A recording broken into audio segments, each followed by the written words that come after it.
नमस्कार बंधुरा मंजू किचेन हाउजे आपनादेर अनेक अनेक स्वागत। आजकेर आमी तीनटे रेसिपि आपनादेर साथे शेयर करब।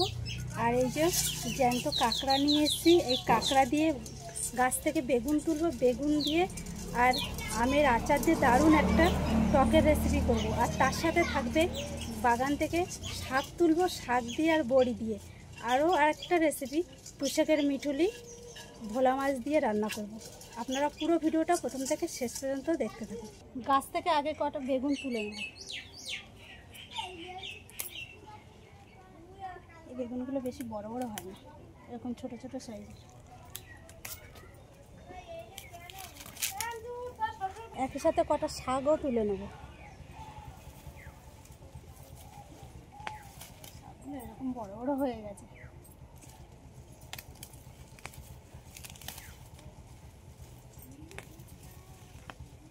ডাটা ডাটা হয়ে গেছে, এগুলো খেতে কিন্তু দারুণ লাগে।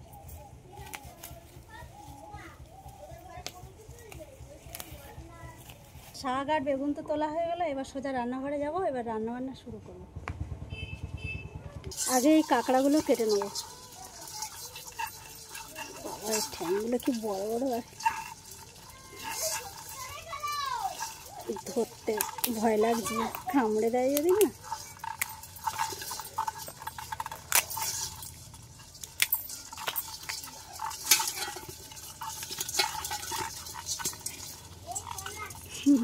এই কাঁকড়াগুলো না ঘিলু পুরো ভর্তি করা, প্রত্যেকটা কাঁকড়ায় পুরো ঘিলু একদম ভর্তি করা।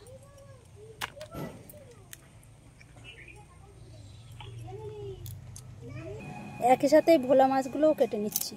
আর এই ভোলা মাছের এই মাথাগুলো নেব না, এর মধ্যে ঝিল কাঁকড় থাকে, মাথাগুলো ফেলে দিচ্ছি।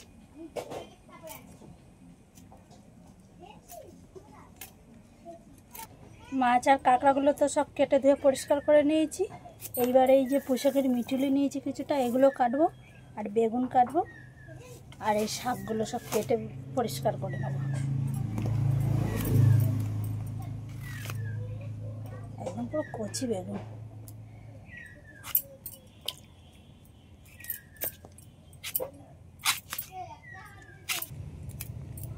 আর এই পুঁইশাকের মিঠুলি একদম নতুন, এখন সবে বাজারে উঠছে, এখন দামও অনেক।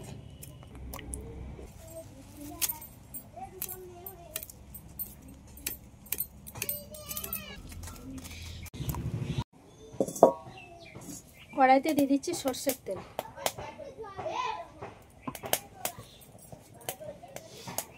এর মাছ, কাঁকড়া আর বেগুন সব লবণ আর হলুদ মাখিয়ে নেব।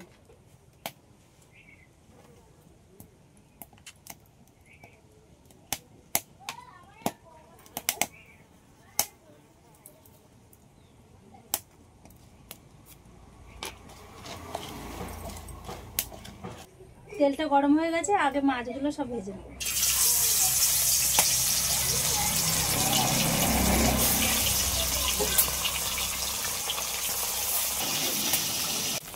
মাছগুলো তো সব ভাজা হয়ে গেছে, এবার আমি সব তুলে নেব। এই মাছ ভাজা তেলের মধ্যে বেগুনগুলোও ভেজে নেব।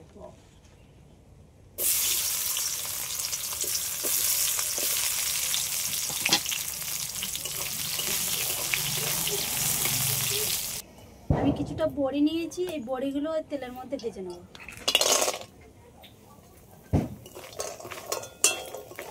আর বড়িগুলো একটু লাল লাল করেই ভাজবো।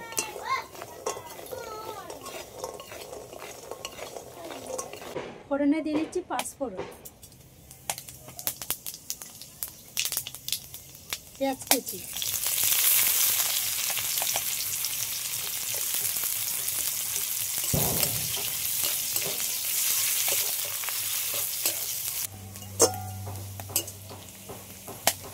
পেঁয়াজগুলো একটু ভেজে নিয়েছি। এবার দিয়ে দেবো কেটে ধুয়ে রাখা শাক আর আলু।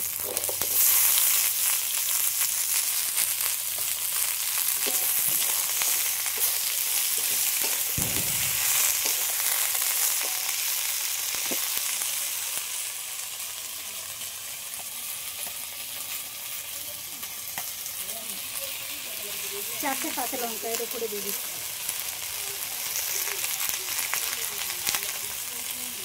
1 চামচ লবণ,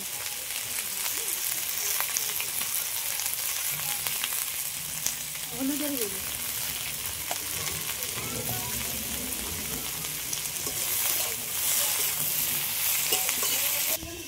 ভেজে রাখা বড়িগুলো একটু হাত দিয়ে এইভাবে ভেঙে ভেঙে নেব।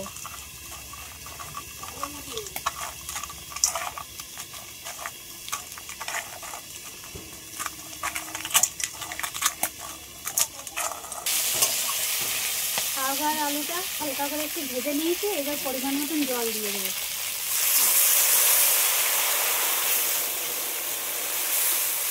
আবার আলু সিদ্ধ হওয়ার মতো জল দিলাম।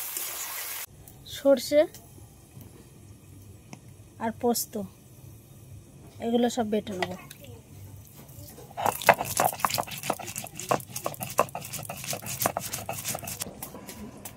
শাকের ডাঁটা আর আলু ভালোভাবে সিদ্ধ হয়ে গেছে, এবার আমি এই ভেজে রাখা বড়িটা দিয়ে দিচ্ছি।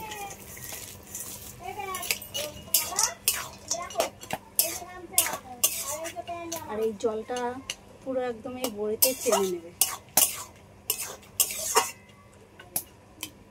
সর্ষে আর পোস্ত বাটাটা দিয়ে দিচ্ছি।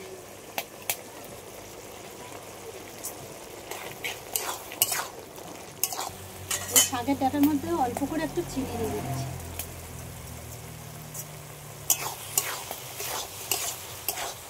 শাকের ডাঁটা দিয়ে আর বড়ি দিয়ে রান্নাটা হয়ে গেল, এবার আমি লাভিয়ে নিচ্ছি।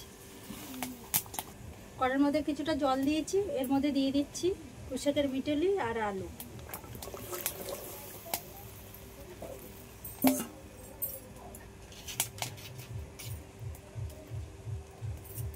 চার পাঁচটা কাঁচা লঙ্কা চিড়ে নিয়েছি, এটা দিয়ে দিচ্ছি। লবণ দিয়ে দিলাম স্বাদ মতো।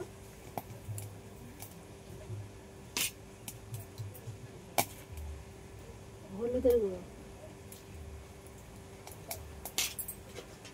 এবার পুঁইশাকের মিটুলি আলুটা সিদ্ধ করে নেবো, ঢাকা দিয়ে দিলাম।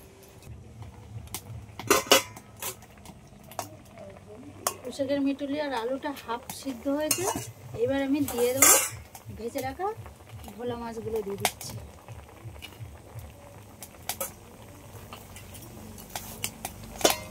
আবারও ঢাকা দিয়ে দিলাম, যেটুকু বাকি আছে এটুকু সিদ্ধ হওয়ার জন্য। আলু আর পুঁইশাকের মিটুলি ভালোভাবে সিদ্ধ হয়ে গেছে, এবার লাভিয়ে নিলাম। কড়াইয়ের মধ্যে কিছুটা তেল দিয়েছি, তেলটা গরম হয়ে গেছে, এবার দিয়ে দিচ্ছি পেঁয়াজ কুচি। 4-5টা রসুন এরকমভাবে থেতো করে নিয়েছি, এটাও দিয়ে দিচ্ছি।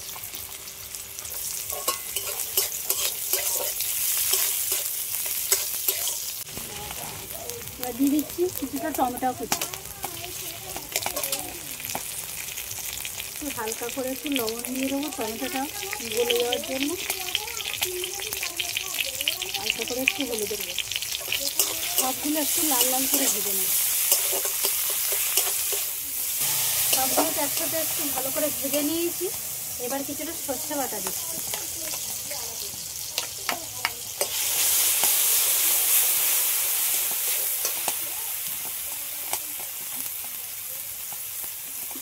একদম অল্প করে একটু জল দিয়ে দিলাম। সবগুলো একসাথে একটু হালকা করে ভেজে নিয়েছি, এবার আমি পুঁইশাকের মিটুলি আলু এগুলো দিয়ে দিচ্ছি।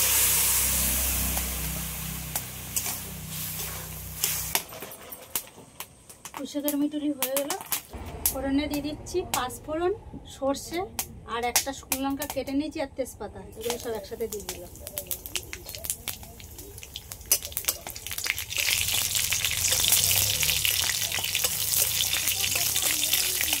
লবণ হলুদ মাখিয়ে রাখা কাঁকড়া,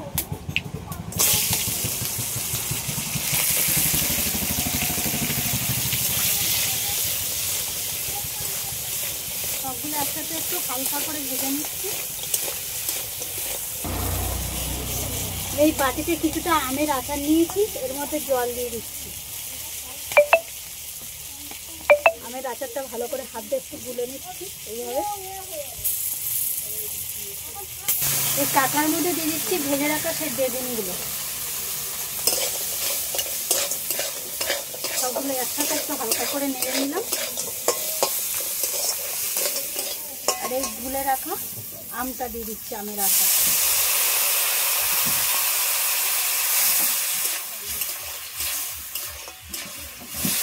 করে একটু হলুদের গুঁড়ো দিয়ে দিচ্ছি।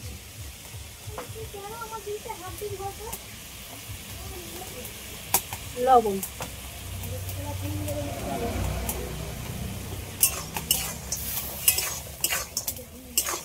জল দিয়ে দিচ্ছি।